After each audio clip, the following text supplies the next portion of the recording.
Hello students, मेरा नाम doctor Gajendra पुरोहित है। आप देख रहे हैं हमारा यूट्यूब चैनल जहां पर मैं वीडियोस अपलोड करता हूं for engineering mathematics and B.Sc। अगर आप किसी भी कॉम्पिटिटिव एग्जाम की तैयारी कर रहे हैं जहां पर हायर मैथमेटिक्स पूछा जाता है, हमारा चैनल बहुत ही हेल्पफुल है आप लोगों के लिए। इसमें आज मैं आपके सामने बताने वाला हूं कि कैसे पार्शियल डिफरेंशियल इक्वेशन को हम फूरियर ट्रांसफॉर्म की हेल्प से सॉल्व करते हैं। इससे पहले मैंने Fourier sine and Fourier cosine transform से बताया था कि पार्शियल डिफरेंशियल इक्वेशन को कैसे सॉल्व किया जाता है। तो सुन, और क्या कंडीशन ऐसी होगी जिससे कि हम ये पता लगाएंगे कि फूरियर साइन लगाना चाहिए या फूरियर कोसाइन लगाना चाहिए या फूरियर ट्रांसफॉर्म लगाना चाहिए किसी भी पार्शियल डिफरेंशियल इक्वेशन को सॉल्व करने के लिए। तो सुन, शुरू करते हैं।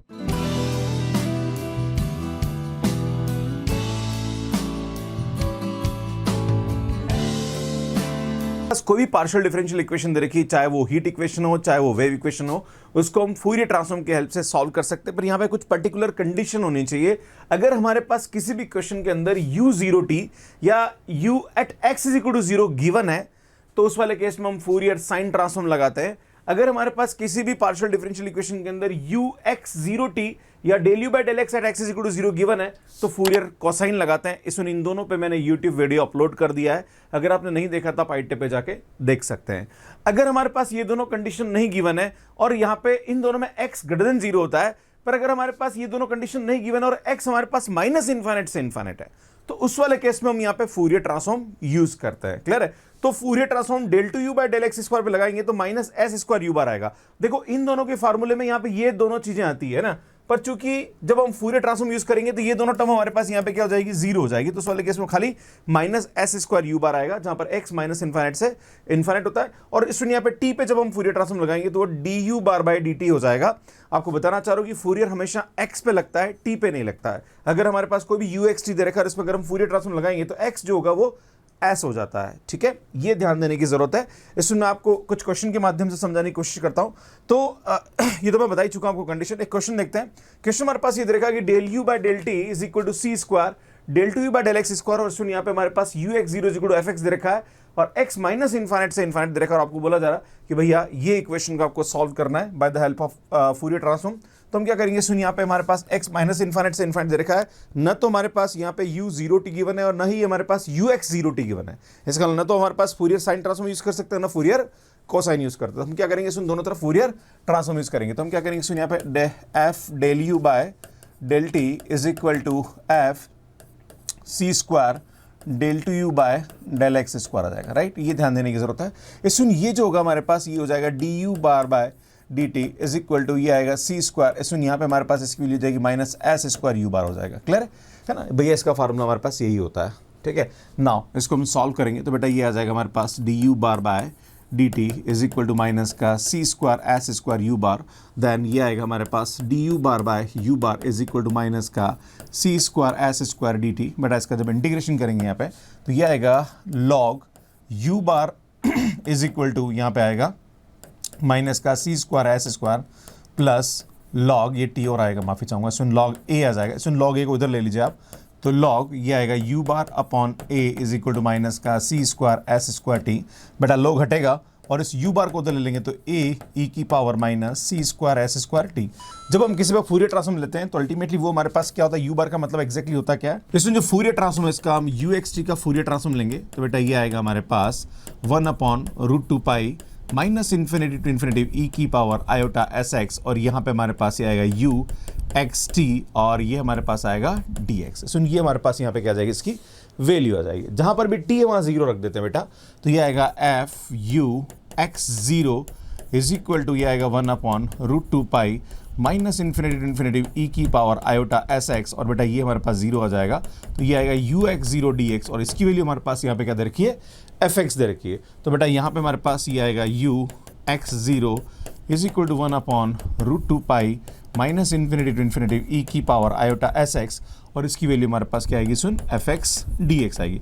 यार ये हमारे पास इसकी वैल्यू आ रही है, तो बेटा यहाँ से हमारे पास ये a आ रहा है, यहाँ से हमारे पास ये आ रहा है, तो सुन जो a है इसकी वैल्यू हमारे पास यहाँ पे क्या आ जाएगी, बेटा a की जो वैल्यू आएगी वो हमारे पास आ जाएगी 1 upon root 2 pi minus infinity to infinity ई की power iota S X fx dx आएगा। बेटा ये a की वैल्यू उठा के आप यहाँ रख दीजिए, तो फूरियर ट्रांसफॉर्म ऑफ यहाँ पे क्या आएगा, सुन Fourier transform of uxt is equal to, बेटा ये वैल्यू उठा के यहाँ रखेंगे हम, तो ये आएगा 1 upon root 2 pi minus infinity to infinitive and ये आएगा ई की पावर आयोटा एस एक्स, और चूंकि ये हमारे पास ये भी आएगा तो ई की पावर माइनस सी square S square T F x D X. सुन ये हमारे पास यहाँ पे क्या आ जाएगी, इसकी वैल्यू आ जाएगी। पर सुन हमारे पास actually partial differential equation small u x t में दे रखी है, तो आंसर भी यू एक्स टी में आना चाहिए। अब सुन हम क्या करेंगे, इसका इनवर्स फूरियर ट्रांसफॉर्म निकालेंगे। तो इसका जो इनवर्स फूरियर ट्रांसफॉर्म होगा वो क्या होगा, सुन u x t is equal to 1/√2 pi, और ये आएगा हमारे पास minus infinity to infinitive e की पावर आयोटा एक्स, और ये जो वैल्यू आएगी ये हमारे पास यहाँ आएगी F F you x T into यहाँ पे क्या आ जाएगा, ये डी एस हो जाएगा। तो बेटा ये वैल्यू उठा के हम क्या रख देंगे, वहाँ रख देंगे, और 1/√2 पाई बाहर आ जाएगा। तो सुन ये आएगा हमारे पास 1/2 पाई एंड माइनस इन्फिनिटी से इन्फिनिटिव ये आएगा ई की power iota S x, and then फिर वापस इसकी वैल्यू रख देंगे यहाँ पे। तो ये आएगा minus infinity to infinitive e की power iota S x e की power minus C square S square t, and ये आएगा हमारे पास f x D x, and इसका फिर यहाँ पे हमारे पास ये डी एस होगा। तो इस तरह से हम यहाँ पे इसको बहुत इजीली सॉल्व कर सकते हैं। इसका मेथड है जो मैंने समझा रखा है, आप यहाँ पे इसको देख भी सकते हैं। क्लियर है? इसमें अगर आप CSIR नेट, IIT-JAM या गेट एग्जाम की तैयारी कर रहे हैं तो मेरी बुक्स अमेजोन या फ्लिपकार्ट पे अवेलेबल है, इनको आप बाय कर सकते हैं। एंड सुन इस पे बेस एक क्वेश्चन और समझाने की कोशिश करता हूँ। क्वेश्चन थोड़ा सा अलग है। Use the method of Fourier transform to determine the displacement of y x t of infinite string given that the string is initially at the rest and the initial displacement of f is fx and x minus infinite से infinite दे रखा है। तो आपसे पूछा रहा है कि इसका जो सॉल्यूशन है वो हमारे पास ये होगा। सुन जब भी हमारे पास इन्फाइनाइट स्ट्रिंग दे रखा है तो उस वाले केस में हमारे पास वेव इक्वेशन होती है, और वो हमारे पास क्या होती है, del 2y by del t square is equal to ये आएगा c square del 2y by del x square होगा। अब सुनिए यहाँ पे हम कंडीशन लिखेंगे। तो पहली कंडीशन हमारे पास यहाँ पे क्या दे रखी है, कंडीशन इधर रखी है कि initially at the rest and the initial displacement is F x. तो हमारे पास यहाँ पे सबसे पहले जो इनिशियल डिस्प्लेसमेंट है वो हमारे पास एफ एक्स दे रखा है, मतलब वाई हमारे पास x0 की जो वैल्यू है वो हमारे पास एफ एक्स दे रखी है। और हमारे पास यहाँ पे एक और चीज दे रखी है कि the infinite string given that the string is initially at the rest, मतलब अगर वो रेस्ट में है तो उसका जो वेलोसिटी होगा वो हमारे पास क्या हो जाएगा, 0 हो जाएगा। मतलब यहाँ पे del y by del t at t is equal to 0, भैया इसकी वैल्यू हमारे पास यहाँ पे क्या होगी, 0 होगी। और एक हमारे पास दे रखा है कि x जो है वो हमारे पास क्या रहे, माइनस इन्फाइनाइट से इन्फाइनाइट के बीच में है। तो सर हम जानते हैं यहाँ पे इसको हम किसके सॉल्व कर सकते हैं, सुन यहाँ पे फूरियर ट्रांसफॉर्म के हेल्प से बहुत इजीली सॉल्व कर सकते हैं। तो हम क्या करेंगे, दोनों तरफ फूरियर ट्रांसफॉर्म लेंगे इसका। तो बेटा ये आएगा फूरियर ट्रांसफॉर्म ऑफ, ये आएगा हमारे पास del 2y by del t square, और c स्क्वायर तो बाहर निकाल दीजिए, एंड ये आएगा Fourier transform of del 2y by del x square. बेटा ये आएगा हमारे पास। अब हम जानते हैं, सुन यहाँ पे इसकी जो वैल्यू होती है वो होती है d2y बार dt स्क्वायर आएगा, एंड ये आएगा c स्क्वायर। यहाँ पे इसकी जो वैल्यू होती है वो माइनस s स्क्वायर y बार होता है ना। बेटा हमेशा यहाँ पे जो फूरियर होता है वो किस पे लगता है, x पे लगता है, मतलब x के रेस्पेक्ट में डेरिवेटिव पे लगेगा, राइट। तो ये ध्यान देने की जरूरत है। सुन ये आएगा हमारे पास d2y bar by dt square plus c square s square y bar is equal to 0। तो यार ये हमारे पास आएगा m स्क्वायर, बड़ा इसकी एक्सिलरी इक्वेशन लिखेंगे तो c square s square is equal to 0। तो m इज इक्वल टू ये आएगा हमारे पास plus minus c s iota, ये हमारे पास यहाँ पे क्या आ जाएगी, इसकी वैल्यू आ जाएगी। तो इनका जो CF आएगा वो आएगा हमारे पास a cos CST plus b sin CST। सुन ये हमारे पास यहाँ पे क्या आएगा, इसका आंसर आ जाएगा। और y हमारे पास जो दे रखा होता है वो क्या है, सुन यहाँ पे ध्यान देने की जरूरत है कि जो y आएगा वो हमारे पास क्या आएगा, सुन ये आएगा s, और ये एक्चुअली y बार है तो ये आएगा एस टी आएगा यहाँ पे, है ना। ये ध्यान देने की जरूरत है ना, क्योंकि फूरियर ट्रांसफॉर्म जब हम लेते हैं तो फूरियर ट्रांसफॉर्म लेते हैं y एक्स टी पे, है ना, और जब इसका लेते हैं तो ये आएगा y बार एस टी हो जाता है। अब सुन कंडीशन लगाते पहली, है ना, कि जहाँ पे हमारे पास t है वहाँ पे 0 रखना है ना। बेटा क्या देखा है, जहाँ पर भी t है वहाँ पे हम 0 रखेंगे ना। तो जहाँ पे भी t है वहाँ पे हम 0 रखेंगे। तो यार ये आएगा y बार s0, तो बेटा ये t0 तो cos 0 हमारे पास आ जाएगा, है ना, 1 होता है और sin 0 0 हो जाएगा। तो यहाँ से हमारे पास ये कंडीशन आ रही है ना। और बेटा जो क्वेश्चन दे रखा है वहाँ से हमारे पास इसकी वैल्यू क्या आ रही है, fx आ रही है ना। अगर आप देखेंगे तो y x0 की जो वैल्यू है वो हमारे पास यहाँ पे क्या आ रही है, fx आ रही है। पर हमें तो ये चाहिए, तो हम क्या करेंगे बेटा, इसका फूरियर ट्रांसफॉर्म लेंगे यहाँ पे। क्लियर है? तो फूरियर ट्रांसफॉर्म अगर इसका हम लेते हैं तो मैं आपको बताना चाह रहा हूँ, नॉर्मली हमारे पास फूरियर ट्रांसफॉर्म क्या होता है, सुन y bar s t is equal to ये आएगा 1/√2 pi minus infinity to infinity ई की पावर आयोटा एस एक्स, और ये आएगा हमारे पास यहाँ पे y, और ये आएगा एक्स टी, और ये आएगा dx। क्लियर है? अब हम क्या करते हैं, जहाँ पर भी हमारे पास t है वहाँ 0 रखेंगे। तो बेटा जहाँ पर भी t है वहाँ 0 रखेंगे तो ये t हमारे पास 0 आ जाएगा, और ये t हमारे पास यहाँ पे 0 आ जाएगा। अब जैसे इसकी मैं वैल्यू रखूँगा यहाँ पे तो ध्यान दीजिएगा, ये हमारे पास आएगा 1/√2 root two pi minus infinity to infinity. बेटा इसकी वैल्यू हमारे पास क्या आ रही है, एफ एक्स आ रही, तो ये आएगा ई की power iota S x f x D x आ जाएगा। इसका मतलब हमारे पास इसकी वैल्यू ये आ रही है ना। तो यार जैसे हमने इसका रखा तो बेटा यहाँ से हमारे पास वाई बार एस जीरो की जो वैल्यू है वो हमारे पास आ रही 1/√2 माइनस इन्फिनिटी टू इन्फिनिटी ई की power iota S x f x D x, और यहाँ से ये ए आ रहा है। इट मीन्स इन दोनों को जब हम मर्ज करेंगे तो बेटा यहाँ से हमारे पास ए की जो वैल्यू आएगी वो क्या आएगी बेटा, ए हमारे पास आएगा 1/√2 एंड माइनस इन्फिनिटी से इन्फिनिटी ई की power iota S x f x D x आ जाएगा। नाउ अब हम क्या करते हैं, सुन दूसरी वाली कंडीशन यूज करते हैं। दूसरी वाली कंडीशन कैसे यूज करेंगे, सुन इसका डेरिवेटिव लेना पड़ेगा आपको। अब सुन क्या करते हैं, इस वाई बार का डेरिवेटिव लेते हैं, तो ये आएगा डी वाई बार बाय, यहाँ पे हम डी टी लेंगे।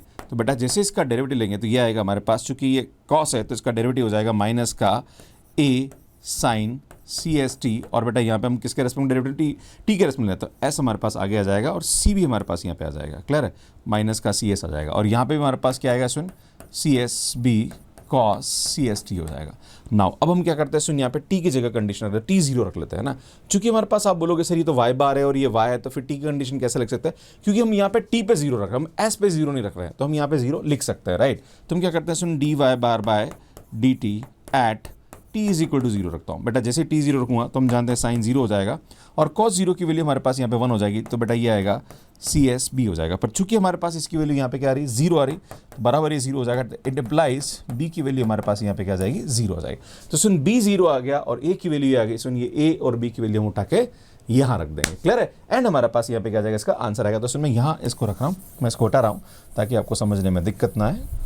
तो सुनिए ए और बी की वैल्यू उठा के मैं यहाँ रखूँगा, तो हमारे पास जो आंसर आएगा वो आएगा वाई बार, ये आएगा हमारे पास s t is equal to, अब सुन क्या करेंगे, ये जो ए की वैल्यू इसको उठा के यहाँ रखेंगे, तो यार यहाँ से हमारे पास इसकी जो वैल्यू आएगी वो आएगी 1/√2 and minus infinity to infinity ई की power iota S x and f x D x आएगा। और सुन यहाँ से हमारे पास ये कॉस सी एस टी आ रहा है ना, मतलब इसके साथ ये प्रोडक्ट में है। क्लियर है, अब हम जानते हैं कि सुन ये तो हमारे पास क्या है, एफ एक्स का फूरियर ट्रांसफॉर्म है। देखो आप है ना, अगर हम एफ एक्स का फूरियर ट्रांसफॉर्म लेते तो क्या था, 1/√2 माइनस इन्फिनिटी से इन्फिनिटी ई की power iota S x f x D x होगा।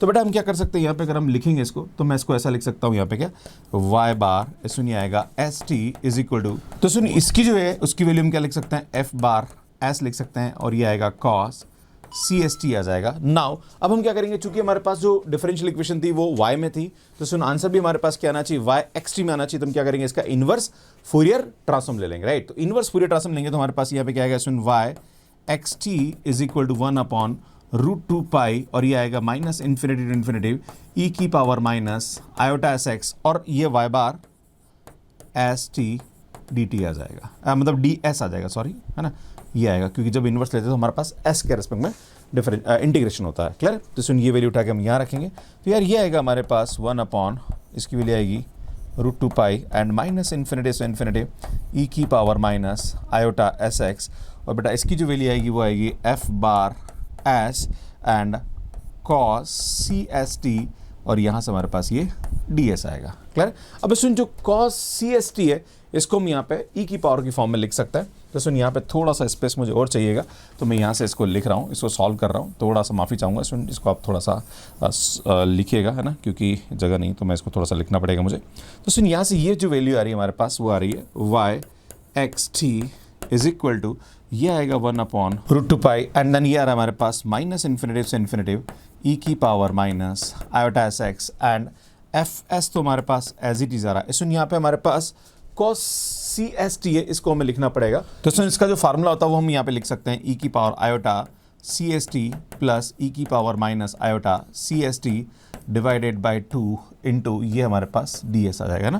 बेटा मैंने जो cos सी एस टी उसका फार्मूला ये लिख दिया। अब इसमें हम क्या करेंगे, इसको अंदर की तरफ लेंगे, तो यहाँ पे आएगा वाई एक्स टी, इसमें ये जो 1/2 है इसको तो बाहर निकाल लो, एंड यहाँ पे हम लिखेंगे 1/√2 माइनस इन्फिनिटी से इन्फिनिटी ई की power minus iota S x e की power iota c s t and f s d s आ जाएगा, एंड प्लस सुन यहाँ पे आएगा 1/√2 माइनस इन्फिनिटी से इन्फिनिटी ई की power minus iota S x e की power minus iota c s t f s d s आ जाएगा, राइट।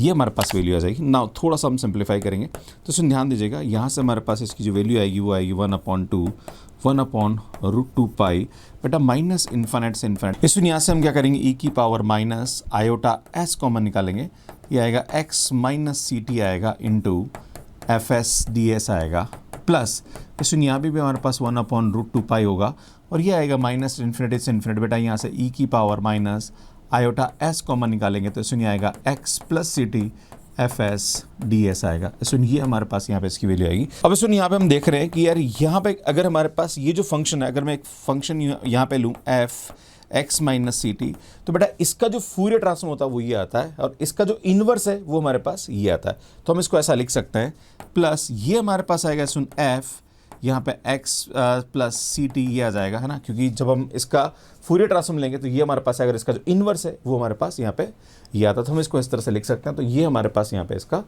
प्रूव हो जाता है। तो इस तरह से हम इसको बहुत इजीली सॉल्व कर सकते हैं। सुनिए यार, ये क्वेश्चन कमेंट बॉक्स के लिए इसको सॉल्व करने में आपको कितना टाइम लगा, प्लीज़ कमेंट करके जरूर बताइए। अगर आप फूरियर ट्रांसफॉर्म की पूरी सीरीज देखना चाह रहे हैं तो पूरी प्लेलिस्ट आपको यहाँ जाके मिल जाएगी। अगर आप CSIR नेट, गेट या IIT-JAM एग्जाम की तैयारी करना चाह रहे हैं तो उससे रिलेटेड वीडियोस आप यहाँ पे जाके देख सकते हो, और यहाँ जाके चैनल को सब्सक्राइब कर सकते हैं। आप सभी का बहुत बहुत धन्यवाद। Thank you, bye bye.